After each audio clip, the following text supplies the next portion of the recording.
Okay. I think we're live. We're live? Are we live? We're live! Thank you, everyone. Sorry for that. Pre-stream dance. Gotta do that pre-stream dance. Can everybody hear me? Are we all good? Everyone's there? Hello. I know, I'm live. Disgusting. Horrible. Hello, everyone. Sorry for that. I apologize for the technical difficulties. Streamlabs is a little bit weird. Can everyone hear me all right? Is everybody out there? Hello, Ventus. Hello, Nick Bailey. Hello, Alex Stidham. Hello, Starlogical. I know there's more of you out there. There's like 10 of you already. Hello, Gerbil. Hello, Inquisitor Thomas. Hello, Alex K. No, we're dead. You're dead. You're all dead. Okay. I am sorry to hear that. I have to look down awkwardly at my phone because I have the ghetto set up today because of how I'm doing this. Hello, everyone. Welcome to this. I'm so excited for this. This is going to be fun. So of course, before we get going, just as an FYI, donations are open through Streamlabs. You can find the link to that in the description below. If you're feeling generous, you get a little thing that pops up in the corner right here. It's pretty cute. If you want to, become a sacrifice for the Elder Hog, it's all good. So, hey, hello, Eshok. Hello, John Hummel. Hello, Mr. Sir. Hello, Redx Phones. So, explain. I was just about to get to that. So, this is my inner life. This is one of the most infamous Zelda fanfictions ever written, mostly because it's really fucking wacky.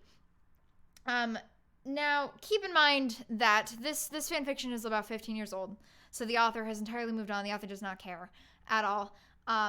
I do still feel a little bit bad about just making fun of someone's, writing. So we're going to use this as kind of an educational experience. I'm going to go through and I'm going to spork it, and I'm going to make fun of it, of course. But I also hope that while I'm doing that, I can also, kind of go through the text and as a writer go through and say, hey, this is what the author could have done to save this. To be fair, this can't get saved. But it could have been made slightly better.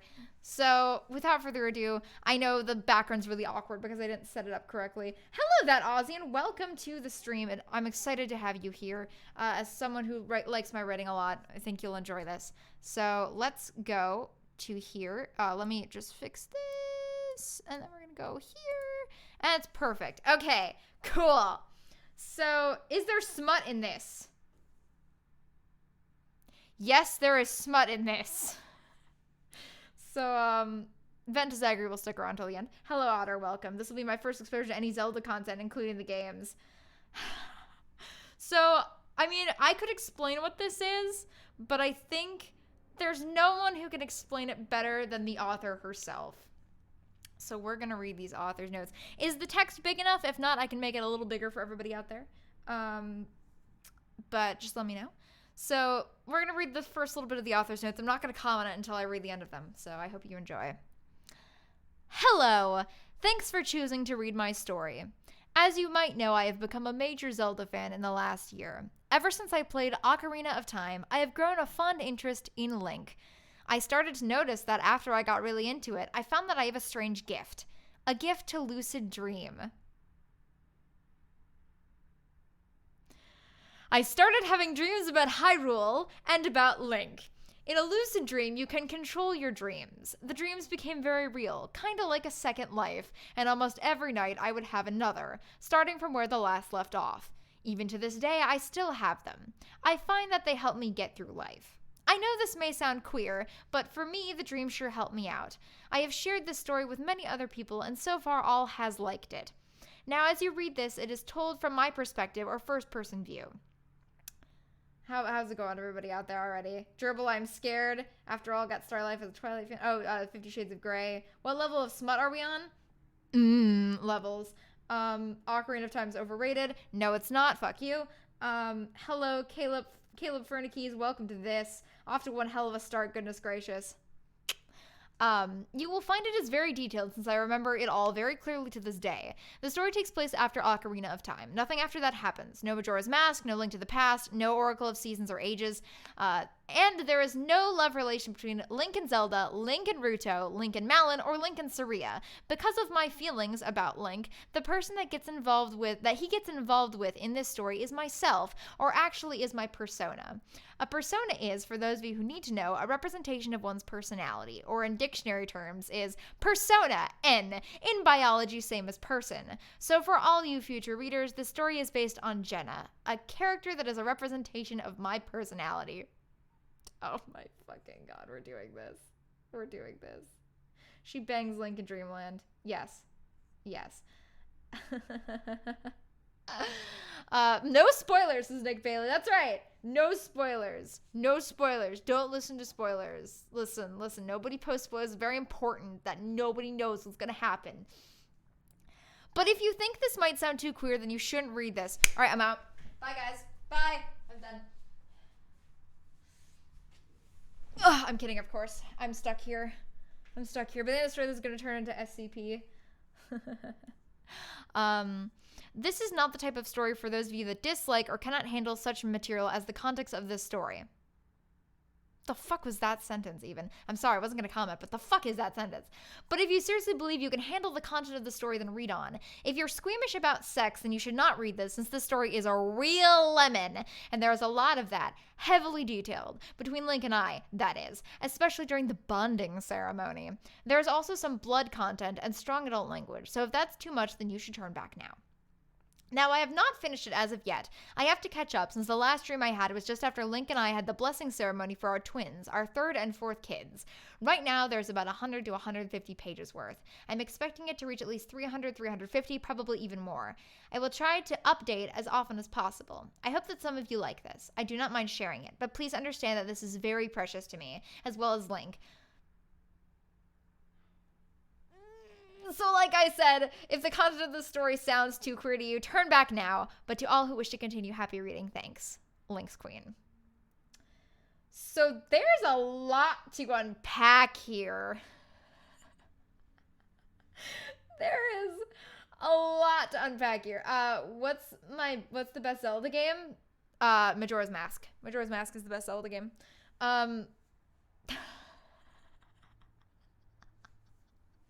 So first of all, lucid dreaming. Okay, sure. That's fine. Whatever. Okay. Okay. The person Link gets involved with is me. Oh boy. Here we go. There is no relation between Link and Zelda, Link and Ruto, Link and Malon. That one hurts me. That one hurts me a bit. As many of you who watched me read my own fanfic I wrote when I was 12, I'm a big Malon shipper. So, third and fourth children. Yes.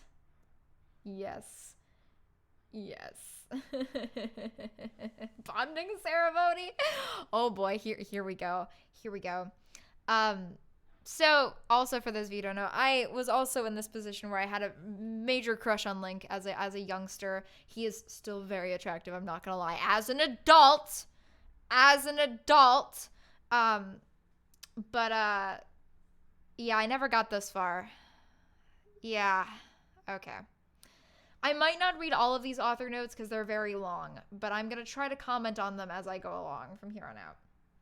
Precious to me and Link. Alrighty then. This is rated R for strong adult language, sex, violence, and blood content. Again, as a final warning, this story contains heavy sex, adult language, and talks about my personal encounter with Link. This story is based on dreams about my life with him. If you find the content of this story to be offensive, queer, or plain out off the wall, then do not read on. I have gotten way too many flames, wrong too, about the content of this story when I have placed several warnings. I will not accept any more flames, ramblings, cussing, or excessive lashing out against the Char, Jenna, or reviews about the content of this story. Excessive lashing out, vicious attacks against my personality, or non-mature constructive criticism. So the question about that is, what did you consider non-mature constructive criticism? Because that's what this is. That's what we're going to do right here. How old is the author at the time of writing? Well, she mentions later she's going to junior college, so I assume she's in high school. There's 15 people watching. Oh lordy. Oh lordy almighty. Okay. Any reviews submitted that do not follow the above guidelines will be deleted immediately. These warnings are not there to look pretty. The authors place warnings for a reason. It is to tell you what the content of the story is, so that if the reader finds the content of the story offensive, they will not read on.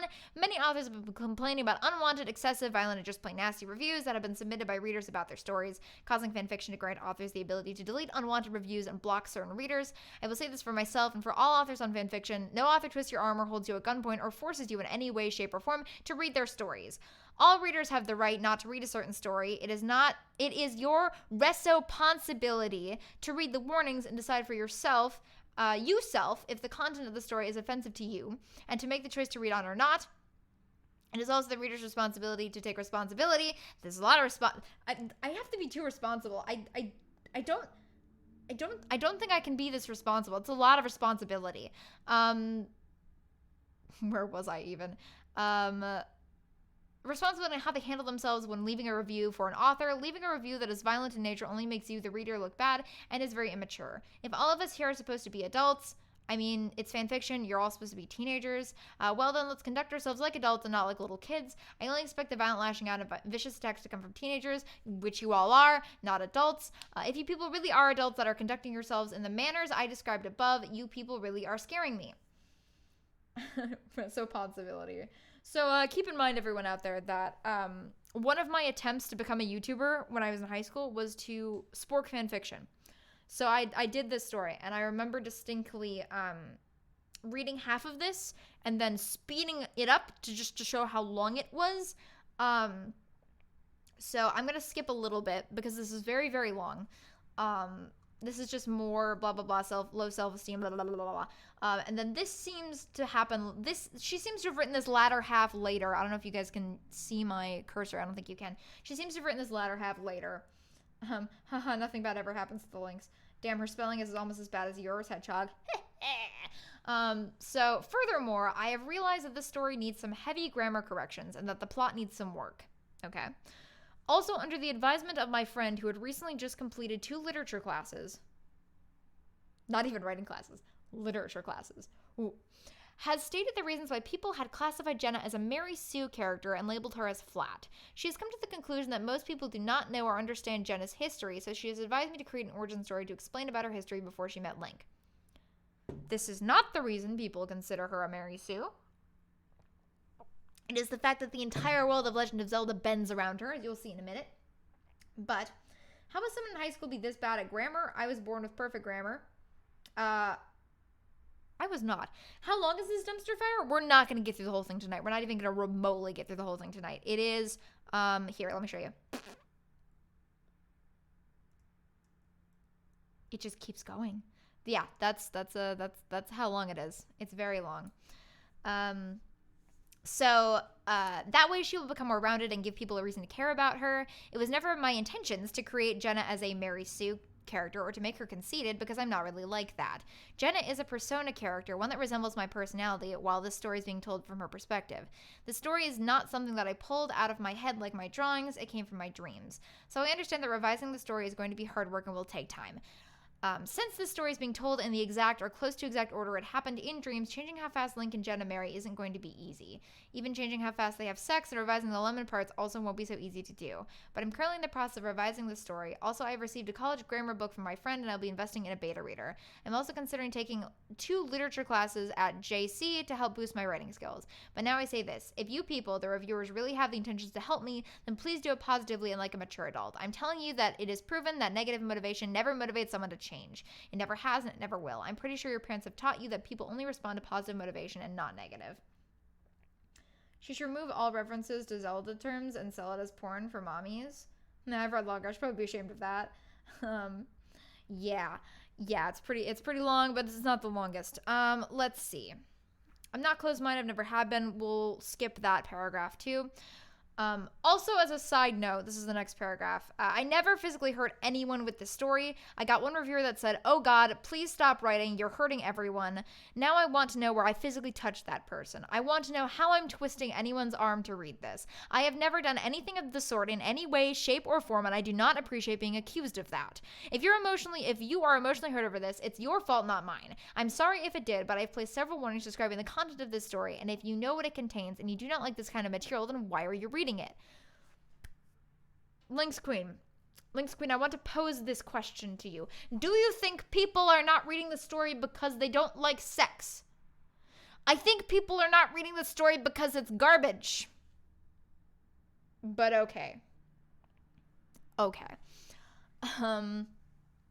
Right.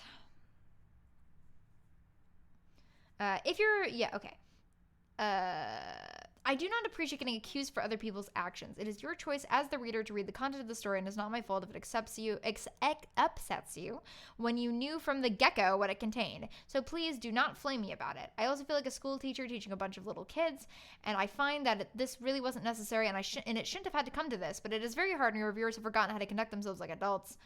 Blah, blah, blah, more self-absorption, blah, blah, blah, blah, blah, blah, blah, blah. Okay.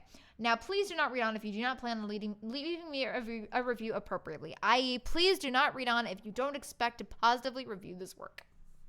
And without further ado, that was a rant. That was great. Morbid curiosity? Yes, that was great. So now, without further ado, finally, after 20 minutes, we get to the actual work. This is going to be fun, guys. I sincerely hope, by the way, I bear no ill will towards this author. I do feel kind of bad, as I said before, kind of sporking this as, as a writer myself. It does feel kind of bad when someone makes fun of your work. So I sincerely hope that I can kind of go through and analyze this as well as make fun of it. And hopefully you guys can get something out of it. Hopefully the badness of it can, help all of you who are aspiring writers or who just like analyzing media, just, figure out what's wrong with the story and how you can write a better one. So here we go. Okay, the prologue. Dreams come in many forms, some good, some bad, some very realistic, even ones that feels very real. We're already off to a good start. A dream may come to us from happy events or even stem from bad events in our lives. Some come to us as a pleasure dream and some come as nightmares. Yes, that's the definition of dreams. Some become vague memories after time, while some stay very rich in our minds. This is a story about a dream I had. A dream that became more dreams. A dream that would end one night then resumes the next. It became like a second life. Ever since I became a Zelda fan, I grew an interest in Link. I thought of him as the perfect man. One that you could not find of this world. I thought of him as a man that should have been. The more that he attracted my attention, the more I became more attracted to him. I felt like there was a connection between him and me. Then he became a part of me, and after that I fell deeply in love with him. I'm going to mention more about this later. Usually... Hello? Okay, let me close my window quick.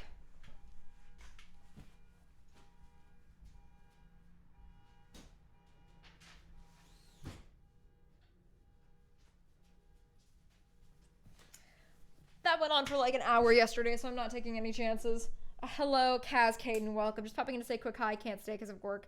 Catch the video later if you want. Also, Starlogical, if she did remove all the copyright, she would probably could make bank. That's very fair. The perfect man who doesn't talk and doesn't question anything. Yes, Starlogical. I'm going to get more into that later.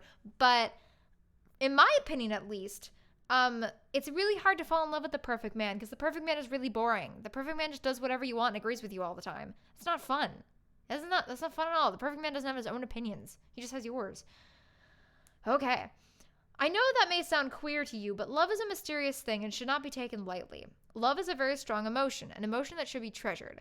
Love comes from the heart, but when it takes hold, it's got you. I don't quite understand it myself, but I do know that when I first laid my eyes upon Link, I fell in love with him. My heart just told me it was right. Told me he was the one I had been searching for. Ever since then, I have felt that it was destiny that has brought him to me. Even in my mind, it feels the same. I don't consider myself any different from anyone else. So just hello, Tyrant, welcome. So just keep in mind, everyone, that the writing itself, the mechanical writing, it's a little bit iffy, but it's not bad. Like, it's not like a My Immortal, which is just objectively terrible in every way. The writing in parts isn't necessarily bad, which just makes the rest of it even worse. Though I have love for someone that is not really there, he will always remain very real to me inside my heart and in my mind. Even to this day, I still love him. He has kept me very happy. He has made me happy when I was sad. He has made me feel stronger than myself. He has even taken care of me in ways that no one else can. In middle school, I'm remembering a friend at the time did this with Ben Drowned. Shouldn't write a fic, but oh wow, flashbacks. Oh no. Oh no. It's just really dry. Yes, a lot of it is just really dry and stereotypical, but it's not necessarily bad. It will get worse, but most of the problems with this fanfiction are the plot line and the dialogue and not so much the actual writing itself. I'm not I'm not any different from the rest of you. I will always hold him close to me in my heart. He is still on my mind and I still have dreams. The connection still remains strong and the dream's very real. I lived an entire life with Lincoln Hyrule, all stemming from a series of dreams. Dreams that I want to have. Dreams that I make happen. From the first day I met him to the birth of our first child, okay, creepy, but okay, to even the days when Link and I prepared our family in the event that Ganon, which is spelled wrong, by the way, that's how it's spelled in the very first Zelda game and not in any of the others. This book is based on my inner life, a second life lived in a faraway land in another timeline in another dimension, a tale of love, passion, despair, and hope. I enjoyed my inner life. I looked forward to going to sleep to it every night, and I look forward to ones that will come because love will never die. I don't know why you capitalize that. Everyone type love will never die in the chat in all caps. Just do it. Just do it. Do it. Okay. We move on to the beginning. I will never forget the day I met Link. It was a warm spring day. I was on my usual trip back to Hyrule with my wagon of goods to sell in Hyrule Market at the annual Spring Festival. Hold on now, I gotta scroll all the way down to see these notes here. Hello neighbors, please don't be loud. The Spring Festival is a celebration of the upcoming season change from winter to spring. This celebration is held every year to celebrate the planting of the year's crops and to pray to Mother Skelinia for a prosperous crop season. That's not a goddess in Zelda. I know that for a fact. Also, why don't you just put this in the text itself? You could have just put it in the text. You didn't have to make a note. Thank you everyone for all your loves will never die. Hello Arthur Solo, welcome. Bet it was a musical theater reference. Love never dies. Yeah, probably. Okay. All right, here we go. I have been a traveling merchant since I was 14. This is my 6th year returning to Hyrule. The last 2 years, I was not able to return when Princess Zelda sent word of an evil presence in Hyrule. Then all contact was lost. For almost 2 years, I tried to contact Princess Zelda. Desperately, I kept trying to find out if she was okay. I was never too long without contact with my good friend.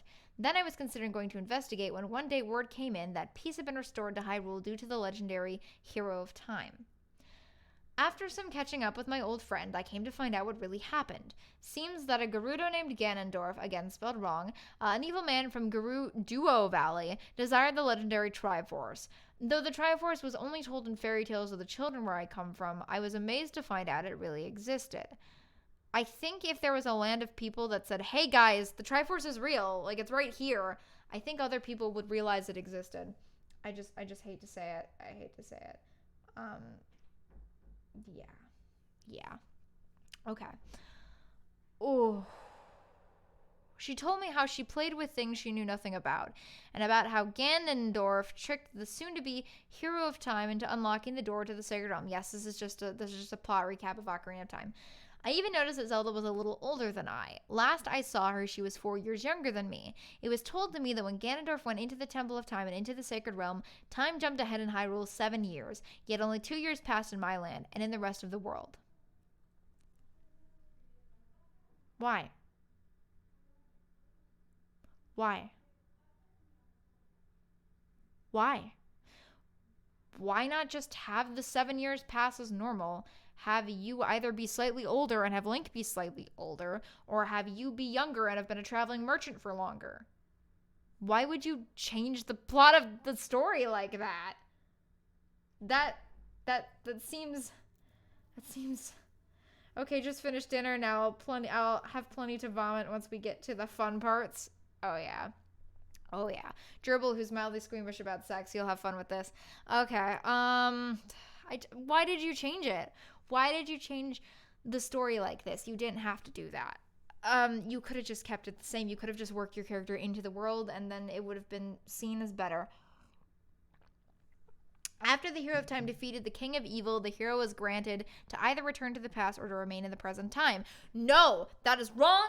That is incorrect.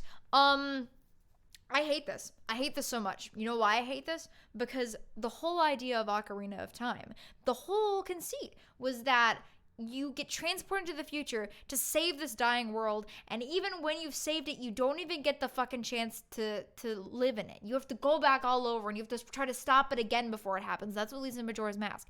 And the other half is the world that you left behind that has to recover, that you're not there for, and you can't help it anymore. That's the whole idea. So to change that is just, it just gets rid of everything that Ocarina of Time was. And this will continue throughout the story. She will change things about Ocarina of Time to fit with her version of it, which Link's queen, let me just point out, that's why people consider Jenna a Mary Sue, because the world changes around her to fit her whims.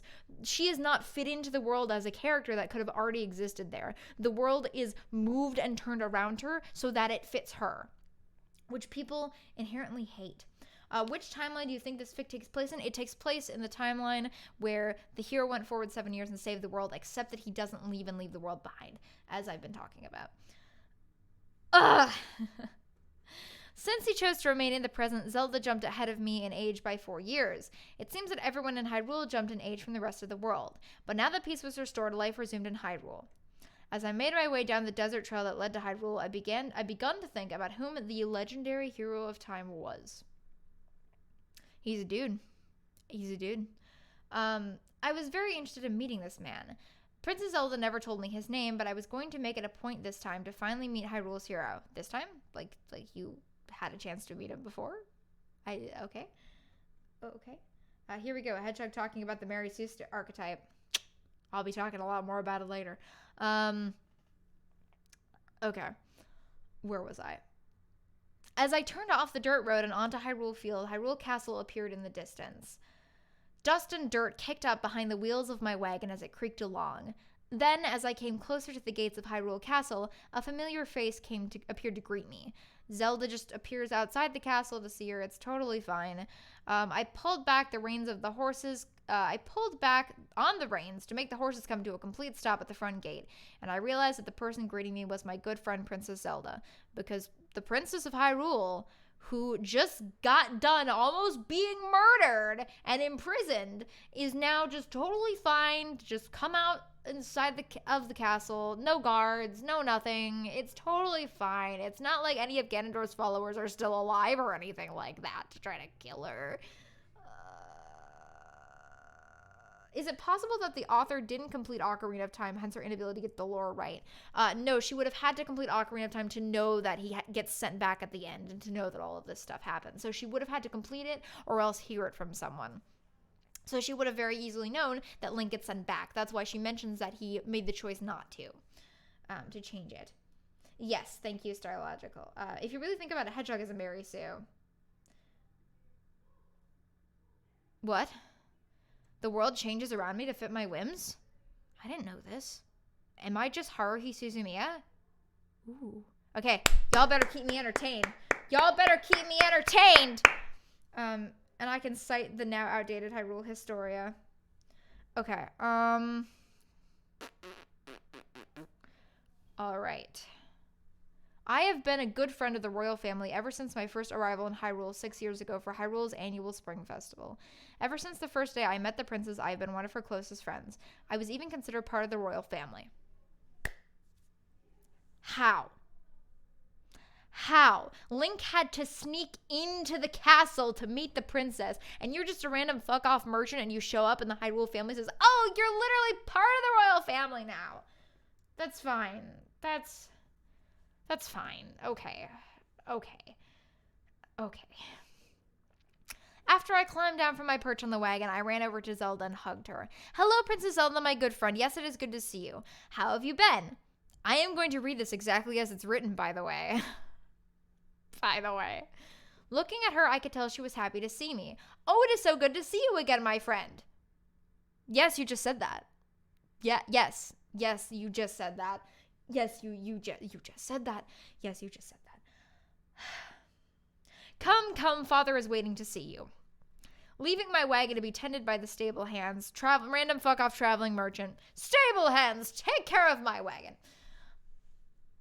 I followed Zelda through the marketplace. She can just walk through the marketplace. She can just walk through the marketplace. She can just walk through the marketplace, you guys. It's fine. It's totally fine.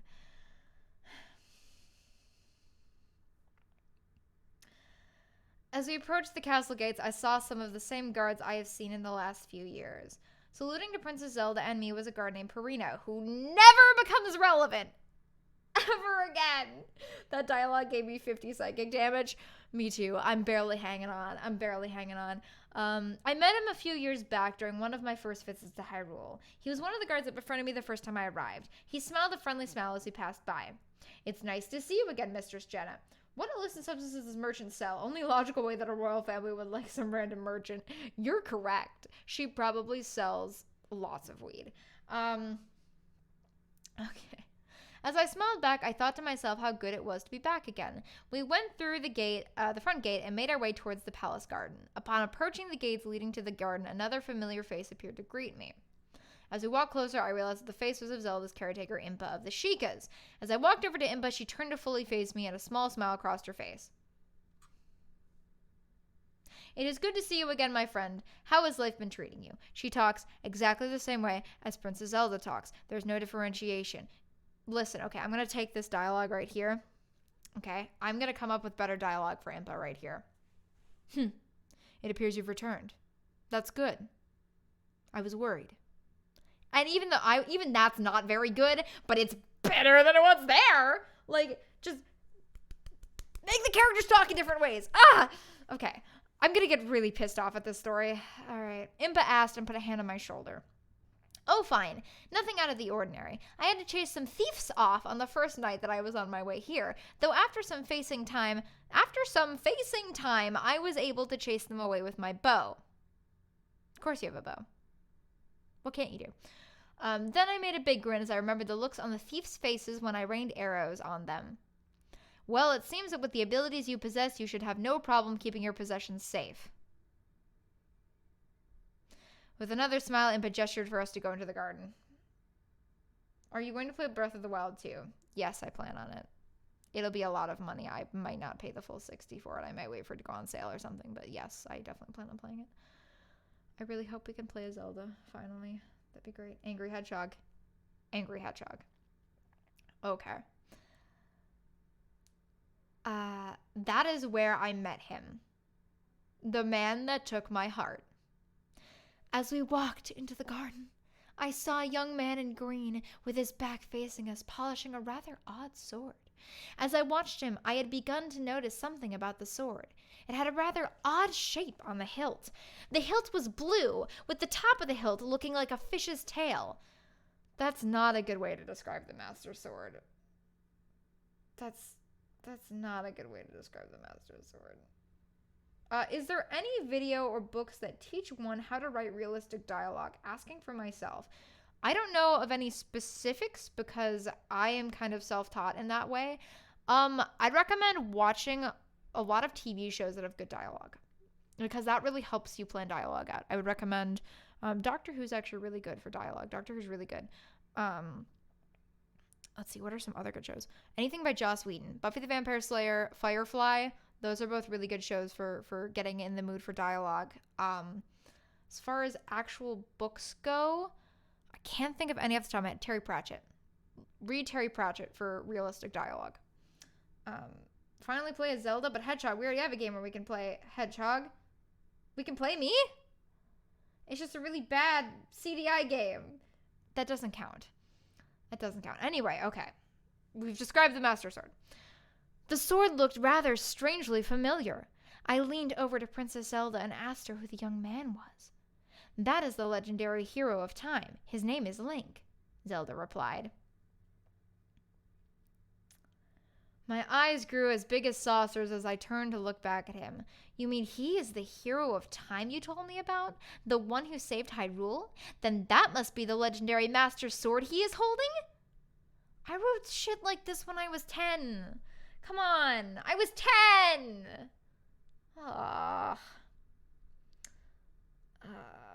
Okay. Zelda nodded yes. Just then, Link turned to look at us, and with one look at his face, my heart sank into my chest. He was the most gorgeous man I had ever laid eyes on. At that very moment, I fell in love. His eyes were like looking down into deep blue pools of water. His lips firm, his ears long and sexy. Beautiful blonde hair that parted in the middle, and his body was so tight and muscular that it took my breath away. When our eyes met, I blushed and swiftly looked away. He approached me and took my hand in his, gently kissed it, and asked, "Who might this beautiful young lady be?" You guys are lucky I didn't make Dragon voice him.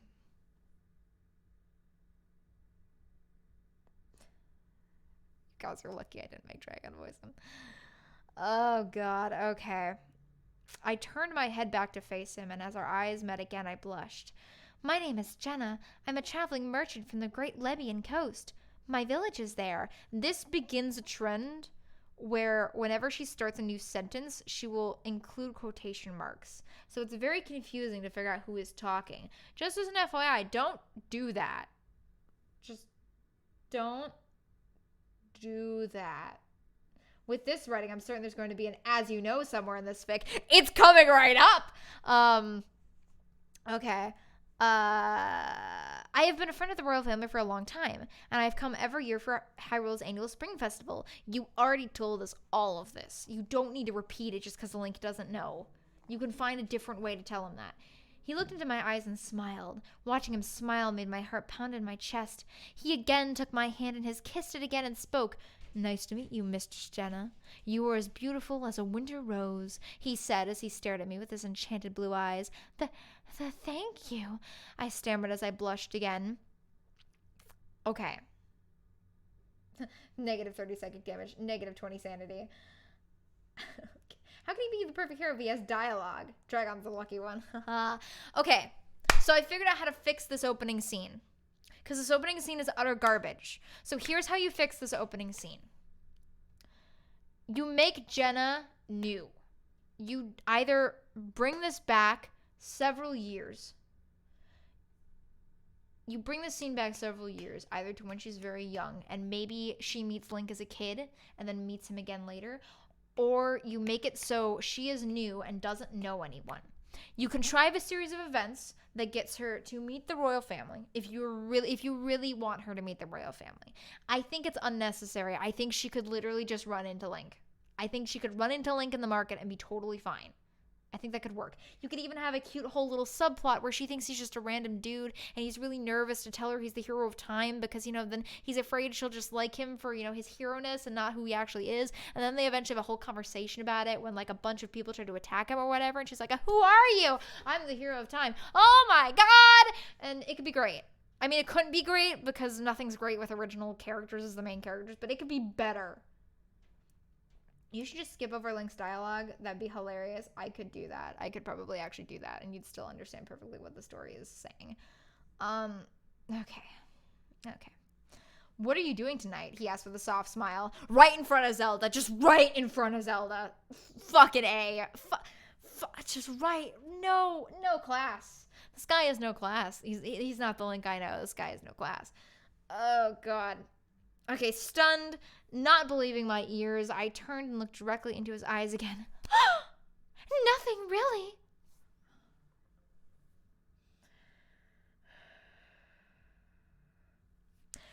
I was just going to retire to my wagon and cook supper before settling in front of the fire to read a book. Of course she fucking reads books. Of course she fucking reads books. Fucking damn it. All characters are original characters from someone at some point. Yes, that's very true. But at the same time, I hate it when people insert themselves as the main character in a story that already exists, because it ruins everything about the story. Because you have to move every character around to make it work, to accommodate for your original character. And it's very hard to do that, let alone when most people who do this don't know how to write. So, usually when I'm writing fanfiction, which I don't do anymore, but when I did, I always like to play with canon characters and tell stories about them instead of stories about original characters. This writing is making me angry. Well, excuse me, princess. And of course we have, she can read? I know, shocking. Shocking, she can read. Okay. With a glint in his eyes, he asked, why don't you join me tonight in Kokiri Village for the annual spring night celebration? Back down we go. Okay, what's the spring night celebration? I have to know.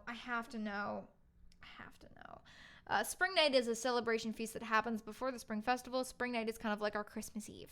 Thank you very much. You could have just said that in the story. If that were the real Link, you'd probably smash all the pots and take all the rupees in your possession. Shit, you're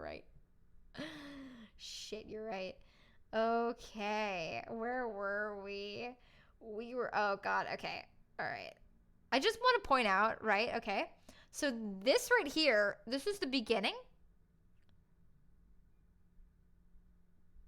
This is how long it takes for them to get married. That is it. I hate this story. Okay. It is a celebration feast that happens the night before the spring festival. Why did you have the note? Oh, God. Okay. I'm going to just destroy all of my brain cells reading this. Without hesitation, I took him up on his offer. I would love to go, I said with a soft smile. I will pick you up this evening, Link said with a grin. Just then a deep voice rumbled through the garden. There have been 3 different people who have talked this paragraph. Oh, God. Okay. All right.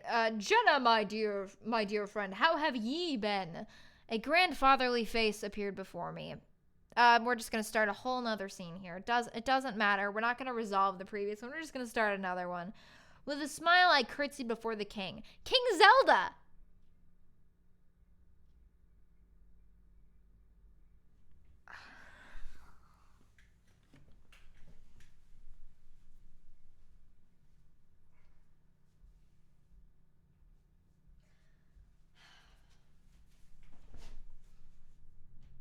King Zelda.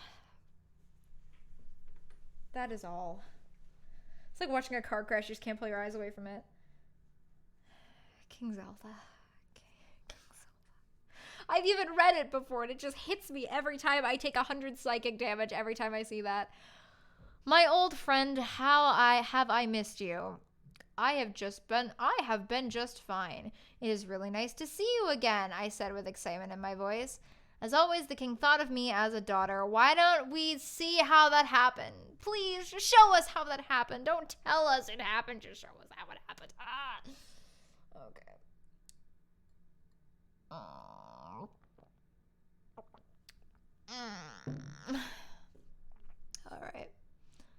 All right. The king thought of me as a daughter and always looked forward to the day when I would arrive in Hyrule for the annual spring festival. He always liked to see what new merchandise I've picked up through my travels since the last time I was here. And most of the time he would buy something from me. But he always liked it when I would show up since I would bring lots of fun and happiness. When you're going from first person perspective, you don't say that you bring fun and happiness. Because no one talks like that. No one thinks that highly of themselves. And if they do, they're a piece of shit. I bring fun and happiness. No, if you think that about yourself, you don't bring fun and happiness. You don't. I'm not even a Zelda fan, and I knew his name was not King Zelda. Thanks for the drinks. Thanks. You know what, Alex? You know what? You've convinced me. Hold on. I'll be right back.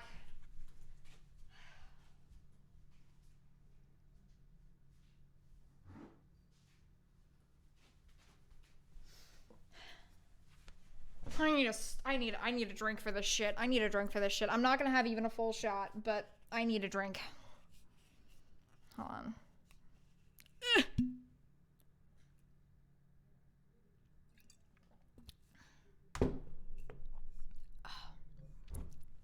This is terrible.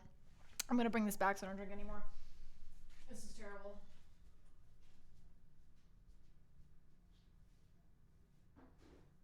Okay. I needed that. Okay. Maybe now I can read this. I wonder what's for dinner. My boy, this peace is what all true warriors strive for. Okay. Okay. If anyone wants to help me get through this shit, if you want to just follow the link in the description, throw me $1. I need it. I need money to read this. I need money to keep reading this thing. Oh my god. Okay. Okay, let's continue. All right. As I looked at the king, I realized I was somewhat at home.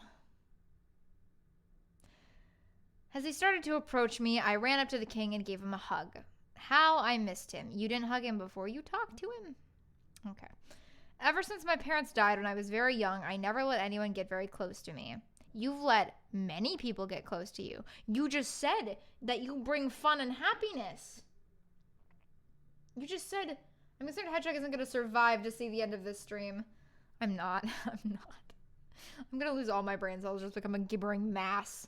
A gibbering blob of flesh by the end of this stream. That's what I'm going to be. Okay. But the king was different. He opened up to me, took me into his family, and became like a father to me. He gave me a home to come to every year. When I was in Hyrule, I felt at home.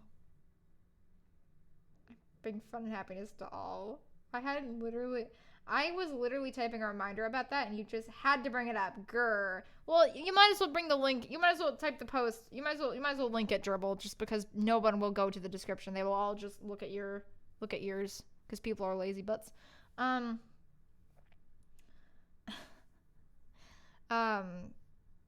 I wrote that. Jenna, my sweet daughter, what have ye acquired through thy travels this past year? I smiled at the king. Why does he talk like that? You must see some of the new cloth I picked up in the city of Skyil, the great city of light. I smiled as the king's eyes grew big. Jenna, my daughter, you must show me what you've acquired. You just said that. You just said that. You just said that. Then he took my hand and began to lead me out of the garden. With one last look back at Link. Thank you, Dribble. Thank you for being my hero. With one last look back at Link, I smiled at him. He's just been standing here. The last 2 paragraphs, he's just been standing here doing nothing. Okay. I smiled at him. See you tonight, I said before I left. Donate to help her combat her new fanfic-inspired alcoholism. Please give money. I'm now an alcoholic. I need money to go to rehab. Oh, this fanfic is destroying me. I'm only a chapter in. Okay. Right. After spending some time with the king, he brought some of my new cloth, then let me settle in for the night. I returned to the inside of my wagon and prepared a hot bath. I went to the mirror and brushed my hair while I waited for the water to heat up. After about 5 minuets, the water was ready. As I slipped down into the warm water, it felt good against my sore muscles. I'm sorry, but I don't have any money. Please, someone give her money. She needs it after this. Please, someone give me money. I'm begging you all. I don't usually beg. I like to stay classy, but I'm begging you all. Someone throw me $1 so I can not die reading this. Okay. I began to relax and slowly let my thoughts drift. Link was the only thing on my mind. He is so handsome, I thought to myself. That is the heroic man who became the legendary hero of time and saved Hyrule from a life of darkness.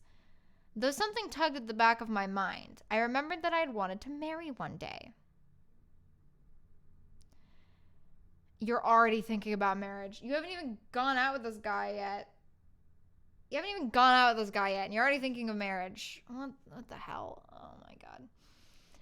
Okay. And Link would be a good choice since he was my age, strong, smart, and handsome, and would help make strong, beautiful children. How do you know he's strong? How do you know he's smart? You do know he's handsome, but that's the only fucking thing you know about him. You can tell clearly, and I wanted to mention this earlier, but something distracted me. You can clearly tell that the author of this story has never been in love before. Because she only focuses on what Link looks like and what he can do for her. Usually, you don't fall in love like that. You can fall in lust like that. But love is a much deeper feeling that cannot physically happen until you know a person. That I truly believe. Some people believe in love at first sight. I don't believe in love at first sight. I don't think it can happen. I didn't even love Dragon. I didn't even tell Dragon I loved him until like 2 months after we started dating. Probably more. Because you don't fall in love with someone that quickly. It just doesn't happen. But like, all she focuses on is what he can do for her. She's not in love with Link. She's in lust in Link. Because part of loving someone is loving them and loving their imperfections and loving what you can do for them. Jenna doesn't, as you'll see, Jenna doesn't do anything in this story for Link. Link does everything for her. It's annoying. It's frankly annoying. And I'll get more into Link's characterization later, but you know. Okay. All right. Yes, indeed, Link would make a good husband. Then I took the soap and washed up. After I washed, I got out of the tub and dried off. That didn't need to be a whole sentence. I went to the wardrobe closet to pick out a dress for this evening's occasion. After some rummaging, I found a low V-cut white dress with lace that held the V together. Gold embroidered Triforce symbols lined the bottom of the dress, and the sleeve started from mid-arm and ran all the way down my arm to my wrist. Next, I picked a gold choker for the Triforce symbol for around my neck, and a gold Triforce ring for my finger. Then I had to do my hair. I braided my hair into a halo braid and ran a beautiful silver lace through it. After that, I went to the full-length mirror to look at myself. As I looked myself over, a knock came at the door. Okay, this is not necessarily a bad description of her outfit. I think it is incredibly long and incredibly detailed, and it did not need to be so incredibly long and incredibly detailed. But it's not bad. I can tell what the dress looks like. At the very least, I can tell what the dress looks like. As a writer, I'm someone who much prefers to describe my character's physical appearance as little as I can get away with. Maybe only giving you a basic thing like what their hair looks like. Or that their skin is pale. Or that their eyes are, big. Or whatever. I don't even like to describe eye color because I think eye color is a really over-described thing, and you can't really tell what someone's eye color is unless you look really closely. Like most people think that my eyes are gray. They're not. The camera washes them out. They're actually very bright green. But again, that's because my face is so small in the corner of the screen. Unless you really look at someone's eyes, you cannot tell really what color they are. But regardless, I'm someone who likes to let my audience kind of have their own mental image of what the characters look like. I like that. I like people drawing fan art and me saying that's not what I imagined that character looking like at all, but that works. That totally works. And sometimes some people's fan art, Pencil Tip's fan art of Mike Miller became my image of Mike Miller after he drew it. So I really like letting people kind of just do what they want and imagine what they want. And some authors don't. Some authors like to describe their characters more. But this is description in the wrong way. As a writer, I like describing what my characters do and how they react to things and I like their reactions to shape their appearance and shape what the audience thinks of them more than their actual physical appearance. Regardless, even if you're going to describe their physical appearance, this is the wrong way to go about it. I have no idea what Jenna looks like, but I sure as hell know what she's wearing, which is not important. It's not that important that we know what she's wearing. It's more important that we know what she looks like. And how she reacts and how she, what her personality is. We don't know what Jenna's personality is.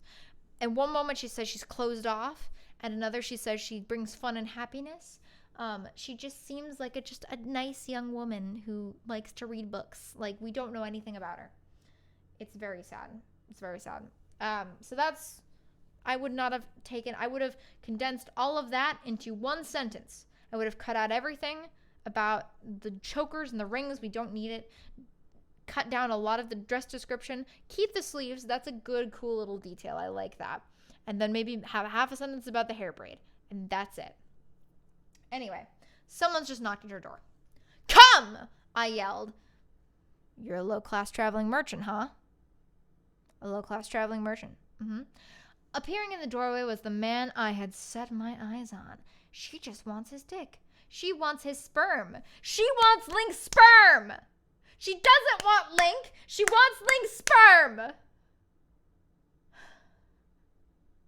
That is his purpose in this story. To be a sperm donor. Thanks, Link, for being the best sperm donor you could ever be. God damn it. All right. You look beautiful tonight. Oh, sorry. Hi, ha, ha, ha. Link said as he took my hand and kissed it. Then he led me out the door. There were 2 horses in front saddled for riding. One was a rust-colored mare with a white mane and tail with a black muzzle. You can just say his horse Epona. You can just say his horse Epona. The other was one of my brown mares with a black mane and tail. The one he had gotten was the one with the white star on her forehead. The one named Star Dancer. Of course you have a horse with a white star on its forehead. A horse is... Look, my uncle's a farrier, okay? My uncle's a farrier. If I ask him, do horses ever have star patterns on their heads? He'll look at me like I'm fucking insane.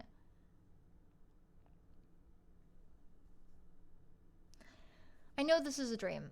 I know that this is based on a dream, and I know that weird things can happen in a dream, but a dream is something that is very different from a story. A dream is your mind trying to piece together the events of the day and the events of your life and everything that's happening and trying to process it in a healthy way. That means that it doesn't necessarily have to, follow narrative conventions. It doesn't necessarily have to make sense. You can be the center of your dream, and it's fine, because usually people are the centers of their own dreams. But when you convert a dream into a story, when you adapt a dream into a story, you have to make some narrative changes, because people aren't going to relate to the story if it's just a straight up dream, if you're just describing this dream you had. It cannot be a good story. A dream does not make a good story. When people say that they came up with stories from dreams, they got a general idea and a general gist of what a story could be from some ideas they had in a dream, and then they mold that and make that into a story.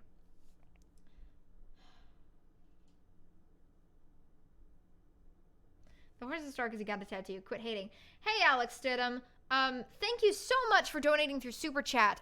If you would in the future go to the link in the description below and donate to Streamlabs, I get that directly. But thank you very much for your YouTube donation. Have something for your troubles. I'm going to climb into this fanfic tiger dropper into the sacred realm and go back to my life in the Monster Hunter world.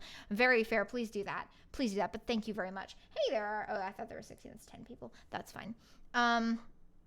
Okay. All right. Let's continue. All right.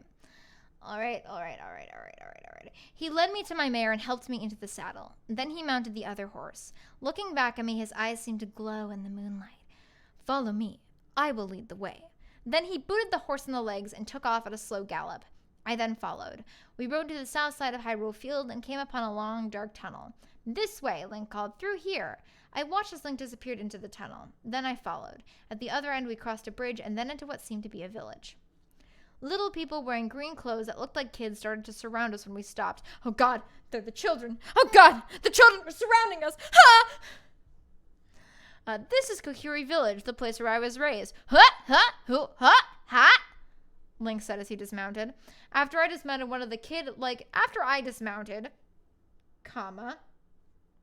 booted the horse. Sounds like an animal abuse. Yes, it is. After I dismounted, one of the kid-like Kokiri took our horses to tend to them. As I walked around the village, the childlike people began watching me. Drink more? No, I gotta drive later. I can't drink more. Otherwise I would, but I have to drive. I have to pick up the boy toy from work because he's working, so I have to drive later, so I can't drink more. Otherwise I would have. Okay. Where was I?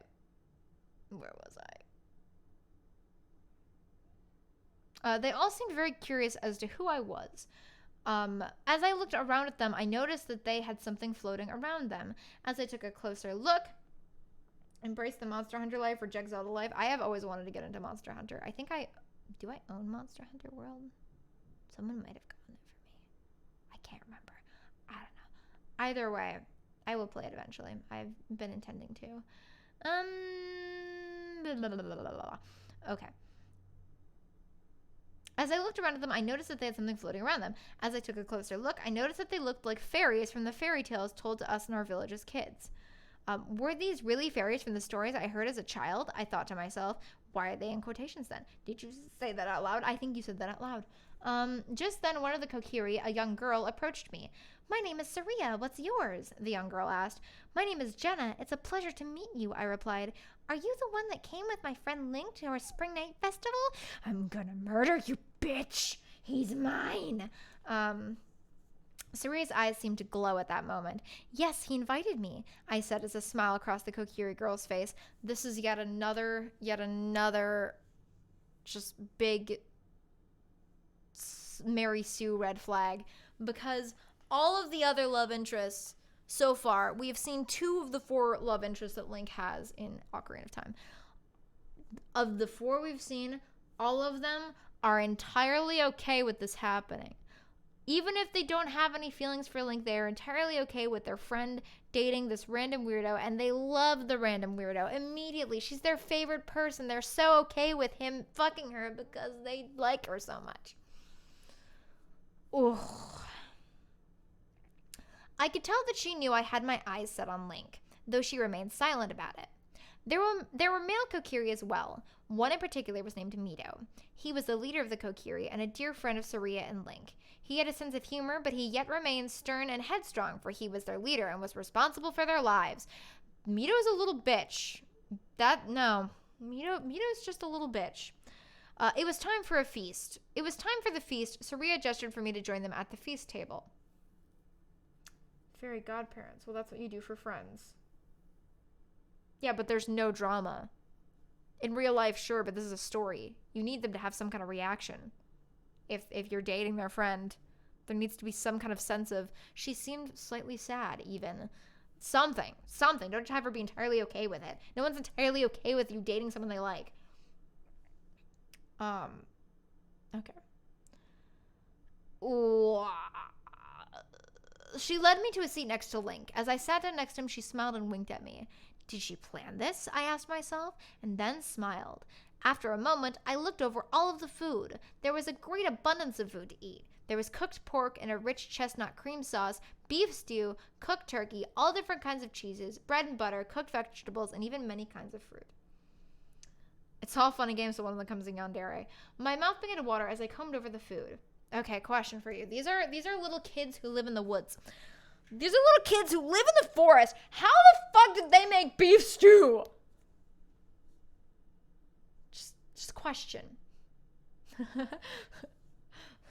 Kokiri.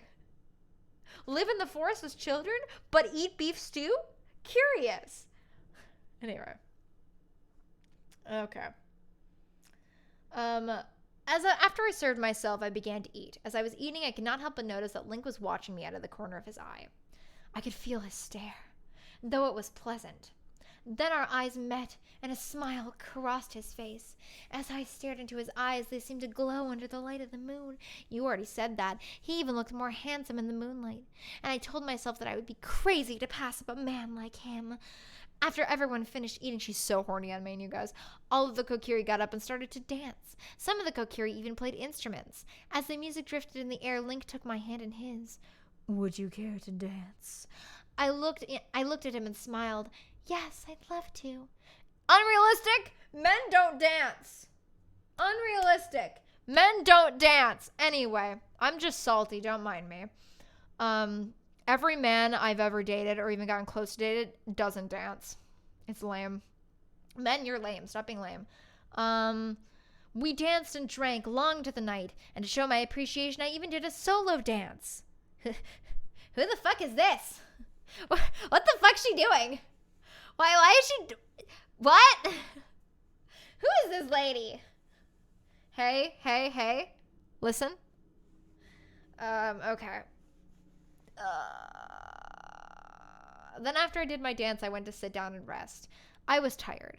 Link came and sat down beside me. You look real tired.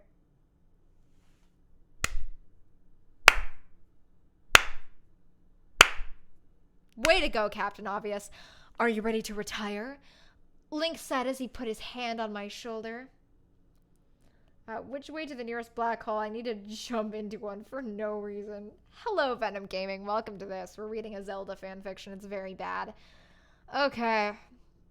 I nodded yes and tried to get up and walk, but I was so tired and had too much to drink that I stumbled.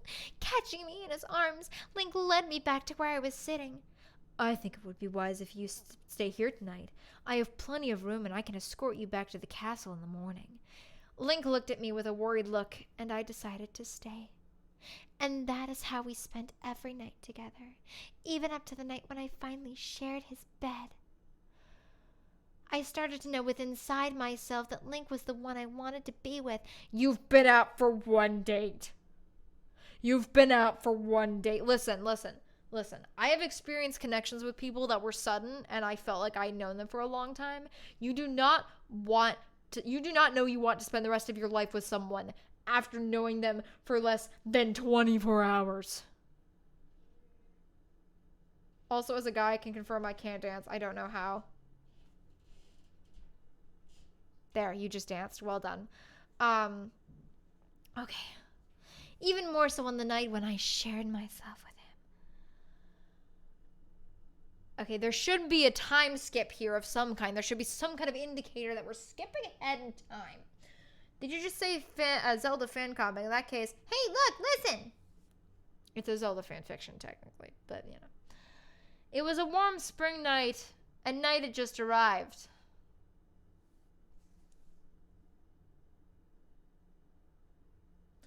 Link's Queen, I hate you. Link's Queen, I hate you so much. Link and I were sharing the quiet sounds of the night together. That is the third time you have said night. We know it's night. It's fine. I had been seeing Link for a little more than a month. The spring festival had come and gone, and the warm weather was finally returning. All signs of winter were almost gone, and my time in Hyrule was about to end for this year. In 2 weeks, I would be leaving for the city of Tarvera. Knowing this made me sad to go, since I did not want to leave Link. That is implied. You are implying that you do not want to leave Link because you are sad to go. You do not need to say that. I had finally found someone that I truly loved. And I would have to leave him behind when it was time to leave. Okay, listen. Instead of telling us that you truly love him, instead of telling us all this time, I'm highly offended by the assertion that men can't dance. Hedgehog wrong. Prove it. Show me you can dance, and I'll believe you. Just got out of the shower, and we went from describing her hair to her sharing Link's bed. It's about to get spicy, lads. Yeah, just a warning for anyone who's squeamish about sex. It's about to happen. Also, my main gripe, she really likes to inform us that she loves Link. She never shows that she loves Link. She likes to tell us, she doesn't like to show us. I know that writing advice is old and tired, but she does not show us that she loves Link. And what I mean by show us is that instead of skipping right from their first date to when they have sex a month later, give us some little scenes. Give us some tiny scenes. They don't have to be that long. Just give us one good scene of them doing something normal. Them doing something completely normal. Dustin Vlad, it is moments like this I'm glad I am not an English lit major. Otherwise, I feel like I'd be tearing my hair out. I'm an English major. I'm tearing my hair out. But anyway, give us one good scene of them just doing something normal. You need something in there to just build some character. You need them to be cute together. You need to build chemistry. Right now, they have no chemistry. Right now, it's just Jenna saying that she loves him and Link just being her sex toy, essentially. Do it, and I'll pin it on the Discord server, Ventus. Please, make me eat my words. I dare you. Do it. I would love to see that a man can dance. Please. Okay. Even Link was not happy when I told him that I would be leaving soon. When I told him, his face went from happy to a depressed one. He wanted to be with me, and he wanted me to stay in Hyrule with him, but I was going to spend every last minute I had left with him enjoying it. We had remained quiet for quite some time. Then it was Link who broke the silence. Jenna, it has been a wonderful almost 2 months with you. I watched him as he stuttered to find his words. He's not stuttering. Even as short as it was, I really enjoyed the time I've spent with you. I wish you did not have to leave. I do not think I will ever find another quite like you. That is the most awkwardly worded sentence I've ever heard. Creative writing major, baby! Are you one too, that Ozian? Oh, I'm so, oh God. Listen, also, by the way, if you're a creative writing major and you ever need someone to beta read for you, ever need someone to edit something, send it to me. I'll do it. I love editing people's shit. Send it to me. Do it. I dare you. Just DM me on Discord. It's totally fine. Do it. You did art for me, and that was a big service. I will edit a story for you. Thank you. If you're too nervous about it, don't stress about it. But if you were like, hey, I don't know how this story is, just send them my way. Anyway, and that extends to anyone who is a creative writing major or is trying to make a career in writing. If you want to send me your story that you've done for class or whatever, please send it to me.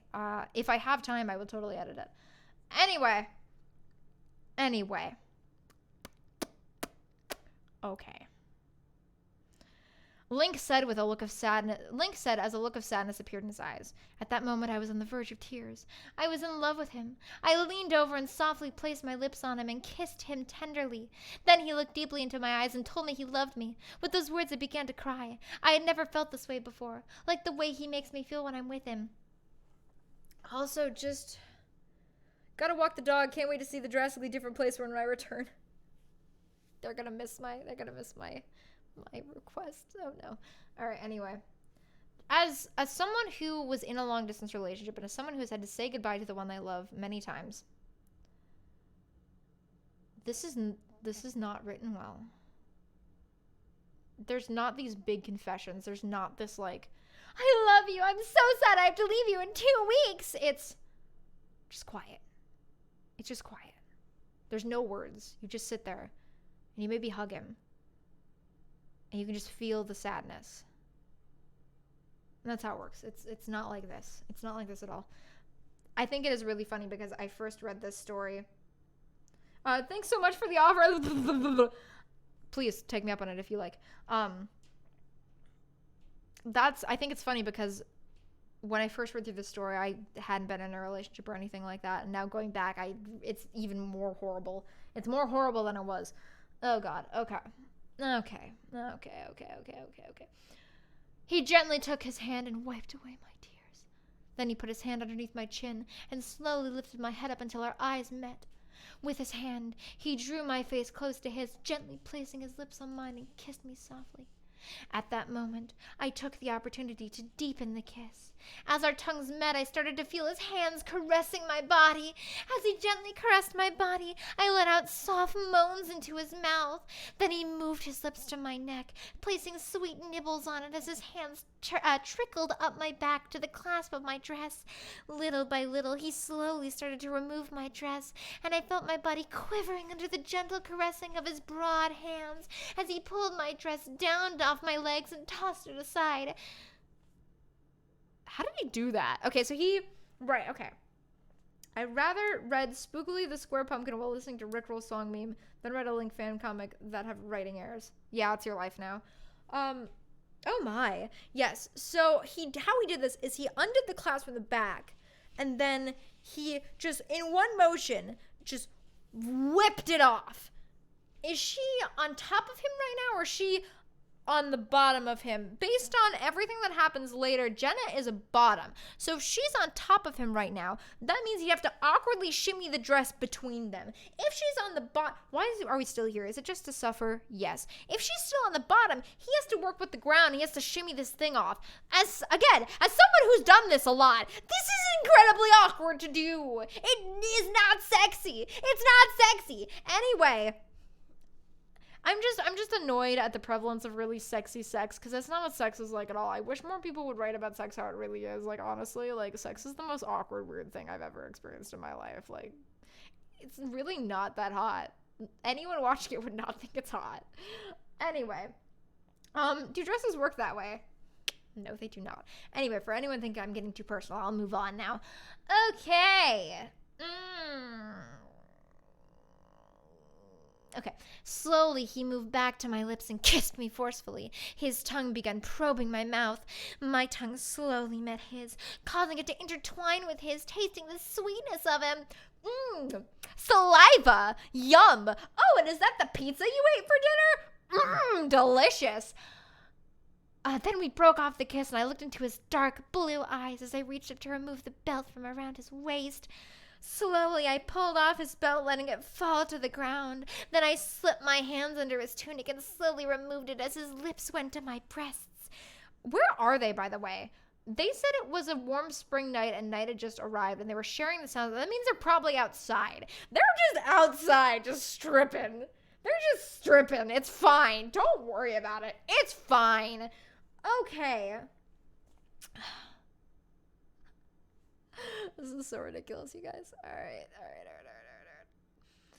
right. Okay. As his lips and tongue teased the nipples of my breasts, I felt new feelings swarm through my body. My back arched and groans of pure pleasure escaped past my lips. Never had I felt such feelings before. Never had my body ever felt such pleasure. Then Link slowly moved his lips down my body till he reached my navel. When he kissed a giggle past my lips, then he looked up, and we looked into each other's eyes as I reached up to his chest. Okay, he's down here, kissing your navel. You're reaching up to his chest? Is his dick on your face right now?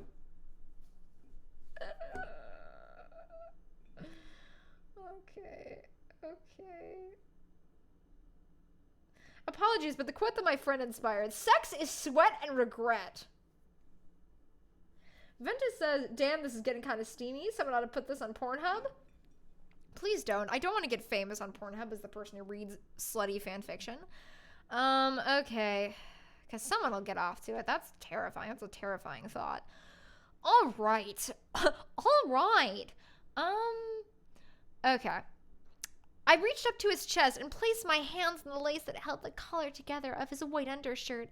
His body started quivering as my hands worked across his chest. He's getting turned on by you touching his chest. Touching your chest. They're 69ing, Hedgehog. They're not 69ing. She is right here, pulling off his shirt. Okay. His body started quivering as my hands worked across his chest while I removed his white undergarments. Then I yanked it off, exposing his beautiful, heavenly, naked body. A body of pure heaven.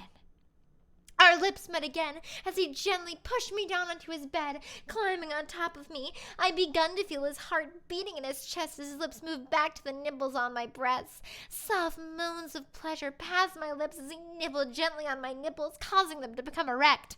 Yes, let's see. Okay, yes. The textbook says that he moves his, what was the word even? What was the wording? Yes, he nibbles gently on her nipples, causing them to become erect. That makes sense. Immersion ruined. Like at least 50 cannons. It's 50 cannons. Okay. Okay, here we go. Here's where it really gets sexy. As he teased my nipples with his lips and tongue, I felt his handwork its way down my body, first to my thighs, then between my legs. He gently brushed his hand across the lips of my mound, and I groaned to tell him to continue. Slowly, his fingers probed around the inside of my flower, sending strange, new, pleasurable feelings coursing through my body. I moaned louder as his fingers caressed the inside of my mound, moving in a slow up and down motion. Then his fingers brushed against my clit, and I screamed out as a pulse of pure ecstasy raced through me. I grabbed his hand and pulled it closer, telling him that I wanted more. So glad that Hedgehog said this isn't like sex is, because if this was accurate, I'd be glad I'm still a virgin. Another round of drinks. Designated drivers have water. Water. Okay. Let's continue. Taking the hint, he teased me as his hand brushed across my clit every few strokes. My body shuddered under his touch as my soft moans turned into cries of pleasure and pure ecstasy. I remember when I did the original video, I had an ecstasy counter. I counted how many times she said ecstasy, and it was like 8. I'm pretty sure it was like 8. If anyone wants to count how many times she has said ecstasy, I'd appreciate it. As Link's fingers teased and caressed my mound, his fingers moved down until they brushed over the entrance. Slowly, Link inserted a finger, slipping it into the wetness, probing me inside, causing animal-like cries to pass my lips. Then I arched my back and screamed in pure ecstasy as he began to thrust his broad fingers deep inside my hot wetness. New feelings flooded through my body, rushing to my head like a sugar high as his fingers pushed their way in and out of my sleek, beautiful body. With each thrust, my legs shuddered, sending momentary shocks to my lower organs. Then I arched my back, my body screaming in ecstasy as his movements became faster. I reached up and dug my nails into his muscular back as the eternal bliss raced through my every vein.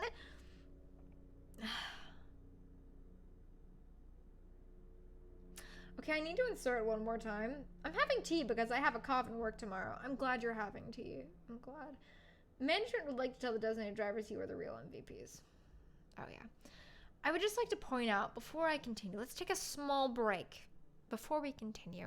I know some of you were just about to come, but alas, unfortunately, you'll have to wait. A, this is not what sex is like at all. B, this is especially not what sex is like the first time, especially for women. Maybe for some men. Maybe some I've heard some men say that their first time was fantastic. A couple of women, their first times are fantastic. Most women, a vast majority of women, their first time is not good. There is a lot of pain and a lot of blood, and you probably will not get off the first time. It's unfortunate. It's rather unfortunate. The only reason women keep going is because usually there's like, yeah, I can see how this would feel good. Eventually. Yeah, so she's not going to be screaming in pure ecstasy the first time. Especially not the first time because Link doesn't know her body yet. Link doesn't know how to make her come the best way. Even if he is really experienced, he will not know her spots yet. That is my main my main plus for monogamy. You know your partner's spots real well after a while, but yeah, he doesn't know that yet. So she would know this would not be how their first time went. It would be way more awkward. There would be way more blood. Jenna sounds like the most narcissistic character with stuff like, I bring fun and happiness and calling herself beautiful. Yes. Yes. Okay, I'll stop talking about personal shit. But it's not how it is for most women. Most women, it's bad and really awkward. Okay.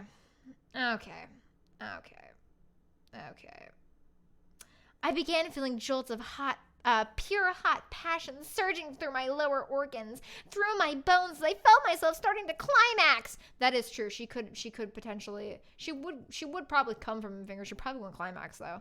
She probably wouldn't actually get like a legit orgasm. Her body would just probably just flush.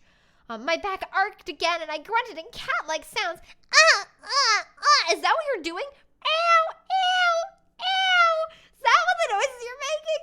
As he began to thrust his fingers deeper, upping the movement. My hands felt his back become sweaty as I dug my nails in deeper. Then my slender body twisted so I came into full climax, and I screamed in ecstasy as my warm juices gushed down his hand. Falling back, panting, I looked into his eternal blue eyes. I want to make love to you. Isn't that what you're already doing? I mean, maybe my definition of sex is a little bit weird, but isn't that what you're doing? Anyway, okay. I whispered to him as he ate my body with his hungry stare. I've wanted to make love to you from the first day I met you, Link said as his hungry lips returned to my beautiful neck. So someone made a comment that she's very narcissistic for calling herself beautiful. Yes, I agree. Counterpoint though, having sex with someone and having them look at you like that does make you feel really beautiful. So I will give her a slight pass for that. But yes, she is also incredibly narcissistic. And even someone real probably wouldn't say my beautiful body. They'd make a comment like he made me feel beautiful or something like that. It's not how you go about it. Okay. Okay. I can't think of the word gush without thinking about fruit gushers. Want to enjoy more content like this? Then head down to Hedgehog Streamlab account here. Yeah. Please, I'm reading you porn. Please donate to me. I'm literally reading you porn. Anyway. Okay.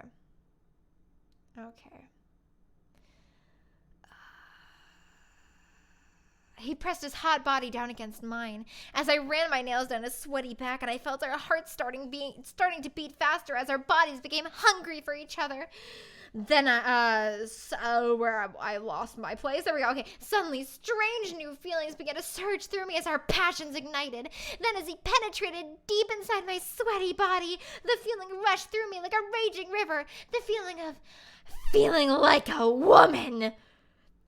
God, that was terrible. That was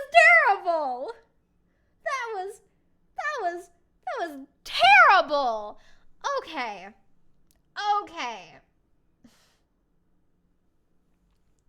Never had I felt this way before. I felt my body beginning to surge with strange new feelings as I let my virginity slip away. As we made love, I whispered in his ear that he made me feel like a woman, and to my surprise, he said I made him feel like a man.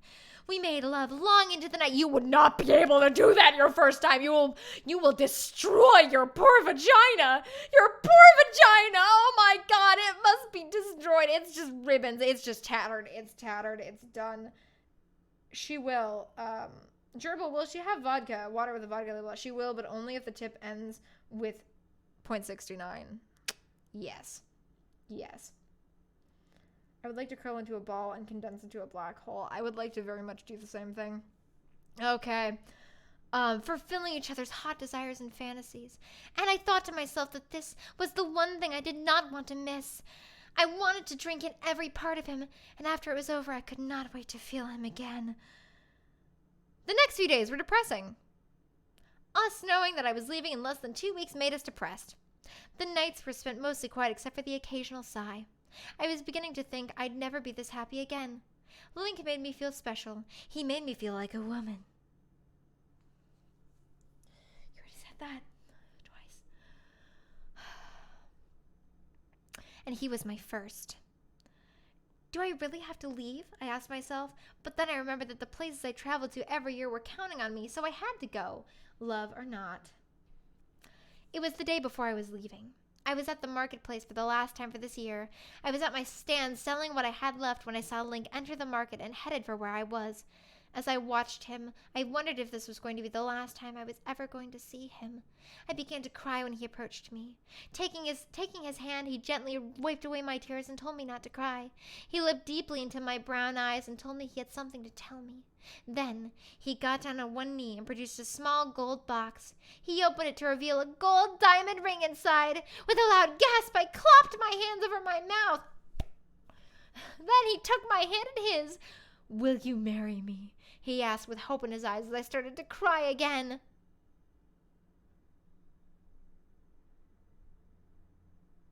"2 months! You've known each other for 2 months!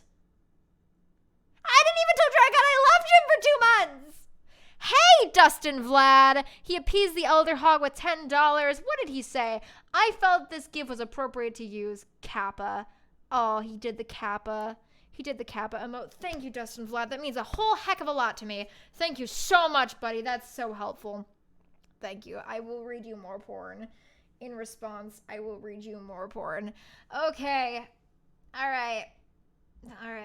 Oh my God, it says, yes, I will. Also, suddenly, those people who are depending on you to bring them goods, they're just going to starve because you're marrying Link now. It's fine. You're marrying Link. Don't worry about it. She's marrying Link. It's fine. Don't worry about it. She's marrying Link. Don't worry about it. Okay. He took my left hand and put the ring on my finger. Then he got up. We embraced and started to kiss. Now I knew I did not have to leave. Hyrule was meant to be my home. We were destined to be together. Summer finally arrived and signs of spring were slowly fading. I was spending my days at Hyrule Castle helping with the chores and making plans for my upcoming wedding. Link spent his days building a home in the Lost Woods for us to live in after we were married. I was excited about our upcoming wedding. I was marring Link. Mar, she's gonna scratch the shit out of him. Dustin is the MVP. Dustin is the MVP. Everybody give a little clap for Dustin out there. He did good. Thank you so much, dude. Thank you. Seriously, thank you. Thank you. That's $10 I will spend on food. Thank you for food, buddy. Okay. I finally had the man I fell in love with. Okay, listen. Link's Queen, don't fucking talk to me, okay? I had to wait a whole goddamn year to finally have the man I loved. We're just living together. We're not marrying or anything. I had to wait a goddamn year. You had to wait 2 months. Oh, I finally got the man I loved. Fuck you, Jeddah. Fuck you, Jeddah. When will Tiger King get involved? Oh, thank you, Dustin. Fuck you, Jenna. Just fuck you. Fuck you. Okay, fuck you. Fuck you. He was special to me, and he was building a home for us to live in, a home for us to raise our family in. Link told me he wanted to be a father, and that most of all, he wanted a son. We had talked about having children together. When I first started my traveling, I did not want children, but now that I was marring Link, I decided I wanted to have children with him. You were talking earlier before you even met him that you wanted to have kids. Having children by him would make them strong and beautiful, since Link was strong and beautiful himself. Even my friendship with Princess Zelda and her father grew stronger when we told them about our engagement and that we were going to have children. We're engaged! We're going to have so many babies? Mm-hmm. Zelda's just slowly walking away. That's nice, Jenna. Mm-hmm. Since Zelda was not betrothed and not yet wed, this was the closest thing to her being a mother and the king being a grandfather.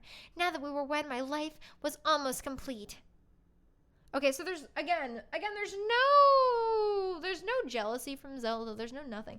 Not even jealous about Link. Like, jealous about her getting married. Like, jealous about her having someone. There's none of that. She's just so gosh darn happy. She's so inhuman. She's just a thing. She's an object for Jenna to act on. She's not a person. I have a feeling Link would not be a better father than Goku, always out adventuring and stuff. Yeah, that's also very true. He won't be doing any adventuring now that he'll be watching his children, because that's what Jenna wants. Anyway, that is the end of the first chapter. I'm going to take my pee break really quick. I'll be right back. Don't cause too much chaos while I'm gone. Keep it chill. Keep it chill.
I leave for 2 seconds and you guys are talking about music.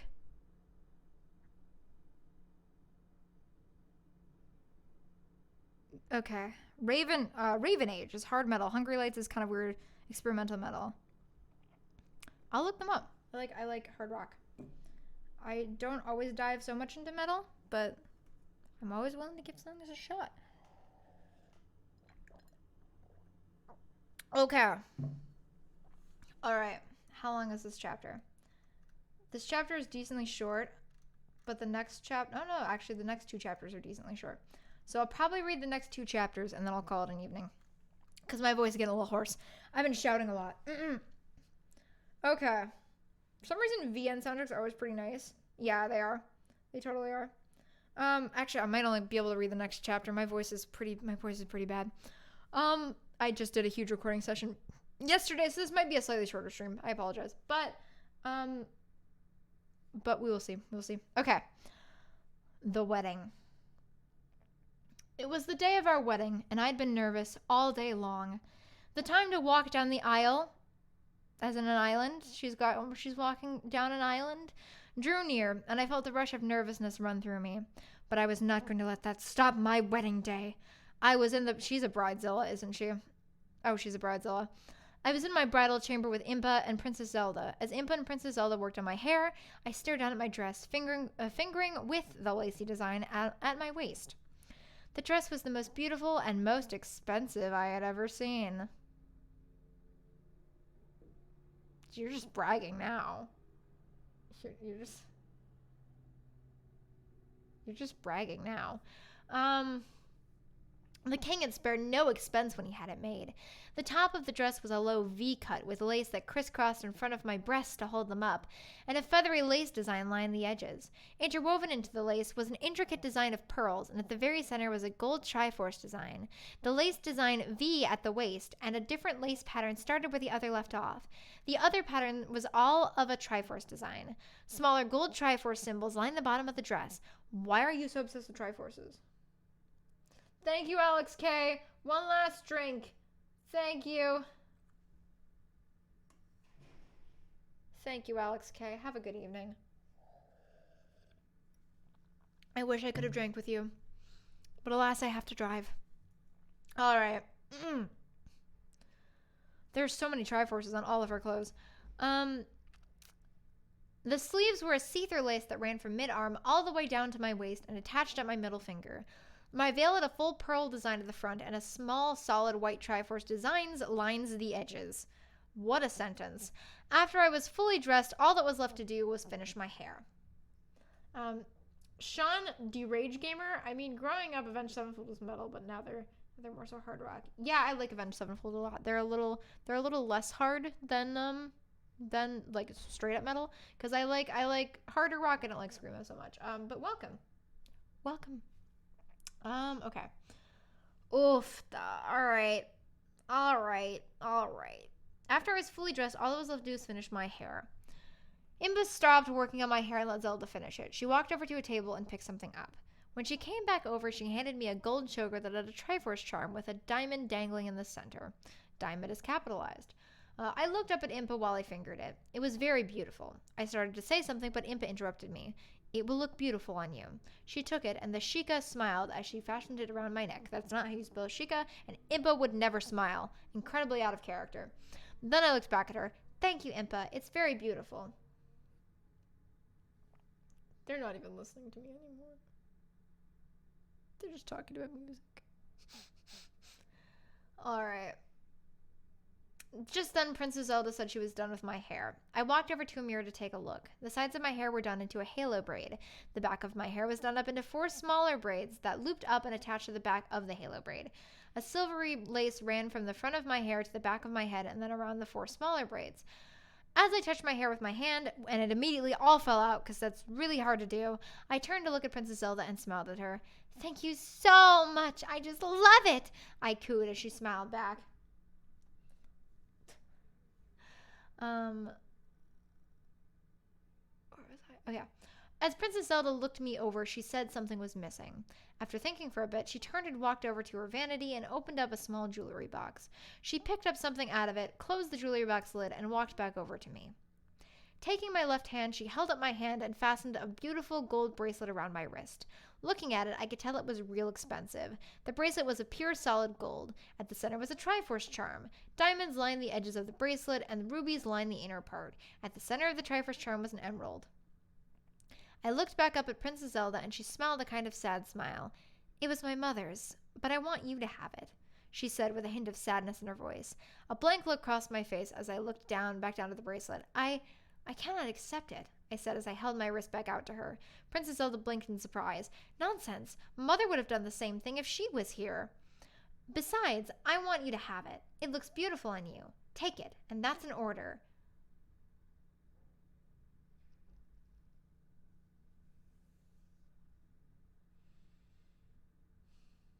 Zelda, what have they done to you? Zelda, what have they done to you? Listen. Do the clothes in Zelda games normally make sense of using the Triforce? I've noticed that this author tends to slap Triforce on everything that's supposed to be fancy. Some of the clothes do have Triforces. Zelda's garb does a lot of the time. But other than that, not really. It's mostly just Zelda.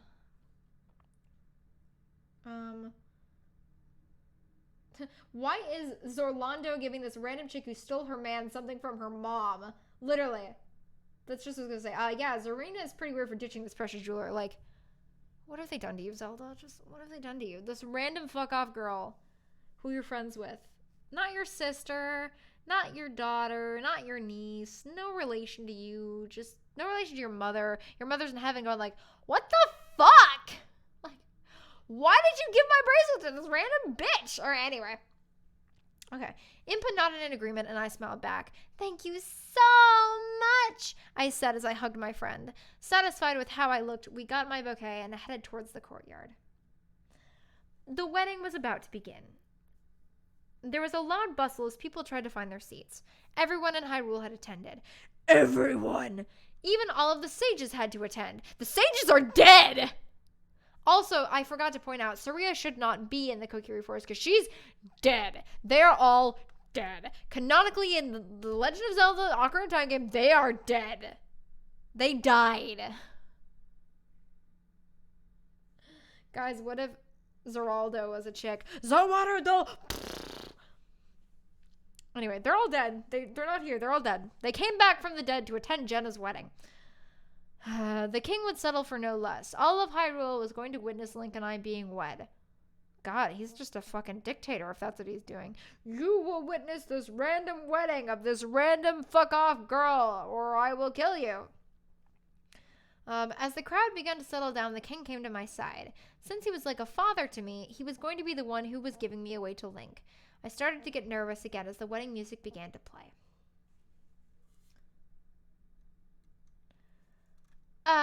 Dead as disco. Dead as a doornail. Both. They're just dead.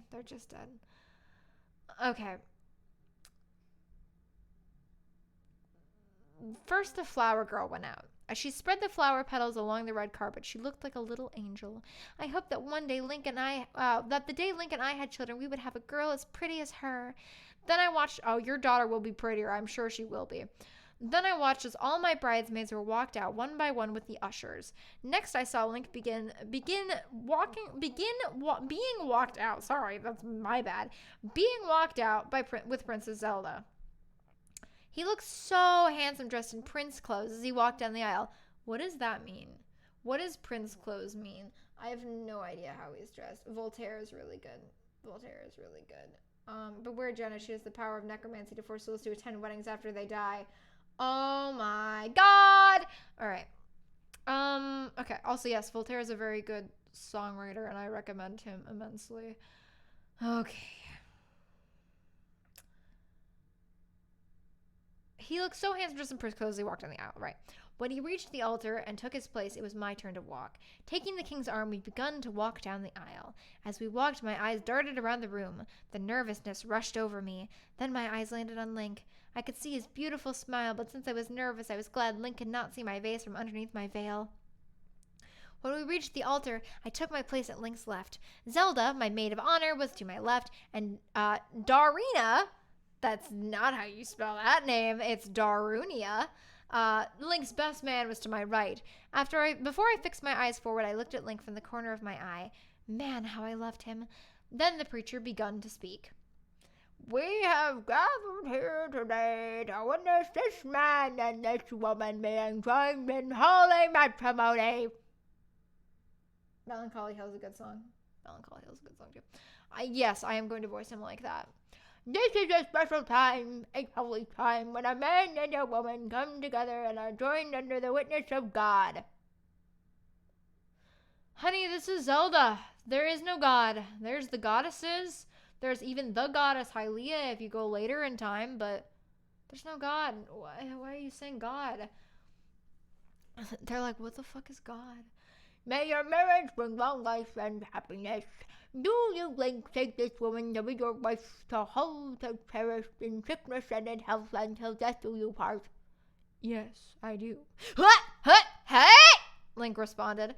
And do you, Jenna, take this man to be your husband, to love, to hold, to cherish in sickness and in health until death do you part? Yes. Yes, I do, I said softly. The rings, please. The preacher gestured for the ring bearer to bring over the rings. We were handed each other's ring and told to give each other our personal vows. Taking my left hand, Link slid the ring on my finger. With this ring, I thee wed. Link said with passion. Then I took his left hand and slid the ring on his finger. With this ring, I thee wed, I said as I looked deeply into his eyes. You're always looking deeply into his eyes. I don't think you ever look away from his eyes. If Genji doesn't show up objecting to the marriage, I'm rage quitting. He doesn't. I wish he did too. We then looked back at the preacher and he finished the ceremony. If there is anyone who thinks this man and woman should not be joined, let them speak now or forever hold their peace. Please, someone speak up. Please, for the love of God, this would be the perfect time for Zelda to speak up and have a big emotional moment and cry about it. After a moment of silence, the preacher spoke again. No one objects to them being married. No one. By the power vested in me, I now pronounce you husband and wife. You may now kiss the bride. Gently, Link lifted up my veil, and for a moment we stared deeply into each other's eyes. Then I closed my eyes as he gently took me into his arms and gently pressed his lips on mine. Then everyone started clapping as we made our marriage final. I felt a rush of happiness run through me. It felt warm like the sun. As we kissed, everything was silent. Only the sounds of our hearts beating together was heard. This was the happiest day of my life. Where's Shrek when you need him? I know, right? I like Shrek. I would like Shrek to just crash this wedding. Okay, next I gestured for all my bridesmaids and my maid of honor to gather around behind me. Then I turned my back and threw the bouquet over my shoulder. Everyone reached to grab it, but it was Princess Zelda, the only other named character, that caught it. I looked at her and a smile crossed her rosy face as I winked. She would be the next to wed. I sincerely doubt we will ever hear from Zelda after this, ever. Then I looked at Link, smiled at him, and took his arm. He led me out towards the reception hall as everyone threw rose petals at us. The reception hall was set quite beautifully. There were flower displays, white dove symbols interlocked with the Triforce lined the walls. There were white candles lining the room, and a huge wedding cake sat at the center. As everyone filled into the room, Link and I went over to the cake and stood side by side behind it. The music began to play as Link and I took a knife and cut the cake. We each took a piece and fed it to each other. He missed my mouth and got some on my face. Honestly, that'd be worse. That means poor Shrek and he in the swamp. That means he's alive and that they're acknowledging her importance even more. Having Shrek ride in on a dragon, the dragon eating her would fix the whole fanfic. Absolutely. Also, I think it's really funny how Hyrule has the exact same marriage customs that are traditionally typical of the average suburban American woman. I think that's real funny. Okay. Next thing I knew, we had cake all over our faces, and I giggled as I smeared some on his nose. You think you're developing chemistry, and you think you're being quirky. You're not being, I'm quirky. You're not being quirky. That is the most stereotypical, oops, we're a cute couple thing that anyone has ever done. Ever. People laughed at the funny sight, and I smiled at Link as we started whipping the cake off our faces. There were 2 goblets sitting by the cake and a bottle of champagne next to them. Link popped the cork and poured the champagne into the goblets. He put the bottle down, and we picked up the goblets, interlocking arms, and drank from each other's cups. Everyone clapped and then made a toast to our marriage. This dude is a legendary warrior, and he can't even accurately put cake in her mouth. Seriously, how did he even get using his bow and arrow?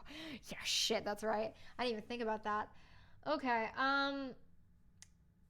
he put the bottle down, and we picked up the goblet. Oh, yeah, we already did that. Everyone clapped and then made a toast to our marriage. May your life together bring happiness and new experiences, like new sexual positions, Zelda said as she raised her goblet high. Hear, hear, someone else yelled. Then the music changed into a dance, and everyone crowded onto the ballroom floor. Link led me by the hand, and the crowd formed a circle around us as we begun to dance together. As I danced with Link, I felt like I was dancing on air, felt light as a feather. I got into the music, my thoughts drifted, and I had begun to flow in unison with Link's body. He took the lead, and I let myself go with the flow. As I looked into his beautiful, dark blue eyes, there was passion flickering in them. His eyes made me melt in his arms, and we danced together, and as we danced together, I felt at peace. When we were done dancing, it was time for our wedding song to be played. Link had found someone to sing our wedding song. A beautiful young red-headed girl named Malin from Lon Lon Ranch was to sing for us. Ow. That hurts me. For those of you who don't know, in the past I was a huge Mal Link shipper because I don't like inserting myself into already existing stories. But I did not relate to Zelda, and I related to Malin way more. So, that hurts me. That hurts me a lot. She got up on the platform and started to sing, "Your love floats on the wings of a dove." Malin's voice was very beautiful, and as she sung the song, it moved me. I moved closer to Link and laid my head on his shoulder. He took his arm and put it around me as Malin continued to sing. The song was so moving that tears of happiness began to stream down my face. Yeah, it's because she's sad because she isn't marrying Link. I looked deeply into Link's. They're so much better together. Sounds like, hi, Mice Man. Hi, Mice Man. I am dead. I'm dead inside. I'm dead inside. I think I'm gonna have to end after this because I'm so dead inside. Okay. I looked deep into Link's deep blue eyes and whispered to him that he was my everything. My world. I saw love in his eyes, in his facial expressions. He brought my face closer to his and told me that I was his one true love, his first intimately, and his world. His passion made me feel good inside, warmed my soul. I felt like the sky was the limit, and when I was with him, I felt like flying. We've reached peak Mary Sue levels I've never seen before. Maximum Mary Sue. Hedgehog, are you okay? I'm not okay. I'm not okay. I'm not okay. At the end, it was time for Link and I to leave for our honeymoon. As we walked out of the castle into the awaiting rusty brown mare, the king and Zelda had one last gift to give. Zelda walked up to me and took my hand, placed an ocarina in it, and closed my fingers around it. I want you to have this as my gift to you both. I looked at it and Link's face grew a surprised look. Are you sure? Link looked at her squarely. I know that these are the keys to the door of time, but I think it would be safer with the both of you. She's giving them the Ocarina of Time? Oh, yeah, no! It won't be safe behind 50 million guards and huge palace walls. Oh, you said it was a random fuck-off people! What? Oh, God, this hurts me. This hurts me so much. You guys, I'm dying. You guys, I'm dying. Hedgehog, maybe you should rest your voice and get some sleep. I'm going to after I finish this last paragraph. Okay. Zelda replied with a reassured look in her eyes. I looked at Link and he knew I was confused. This is what Ganondorf used in tricking me to open the door to the sacred realm, Link said as remembered that day. He never forgot it.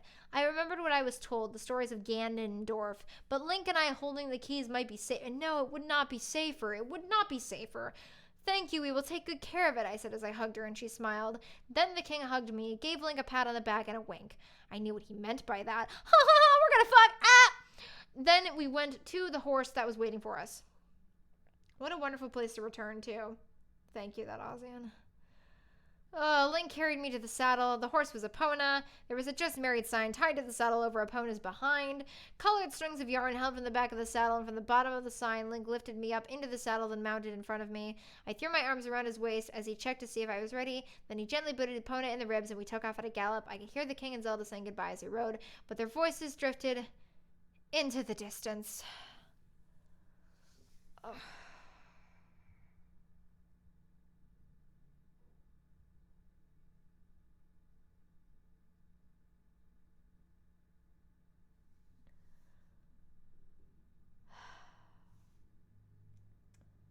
This was the worst. This was the worst. I hated this. I'm gonna end up reading more of it, but I hate it. Hello, everyone. Thank you for sticking through this with me. All 11 of you have like stuck through this whole entire time. Iceman, do you plan on reading any more cruddy fanfics? I would like to subject Alamis and Dragon to my immortal, most definitely. I at one point had a big list of fanfics. If anyone has any recommendations, and you guys like me doing this, if you guys like me doing this for streams, I will totally do this more often. Let me know either now in the chat or in the comments or in the Discord server if you're there. You can join the Discord server. The link is in the description below. That'd be nice. I'd appreciate that. Okay. Booted the pony in the ribs really does not sound right. How do you delete other people's fanfics? You can't. It's too late. It's already there. Hedgehog, are you alright? You look like you're in actual physical pain. I am in physical pain. This fanfiction hurts me. It hurts me in a way I cannot describe. It hurts me more than my immortal does, because my immortal is just fucking stupid. This story has some semblance of a story to it, but it's just so wrong because Zelda is so close and near and dear to my heart. I played Ocarina of Time for the first time when I was about 7, and I know so much about Zelda. Zelda is a series that's very important to me. And that is why this fanfiction destroys me utterly. I can't wait to see my immortal. At least that one's so absurd it's funny. Hedgehog at her breaking. I think she should stop before she snaps or loses it. I recommend Veni Vedi Vici. It's a Legend of Korra fic, and I can't remember if it's awful or not. I hope it is. I have not watched A Legend of Korra, so I probably would not be very good at reading that fan fiction. But I know I will watch Avatar and Legend of Korra at some point in the future, so I will definitely keep it in mind, and I will look it up and keep it for when I have read that. Hedgehog sounds like she lost part of her soul. I have. Alright, with that, I'm gonna end the stream. Thank you guys so much. Thank you so much for watching. My voice is dead. I scream too much. I'm dead inside. I love you all. I'll see you next week. Bye.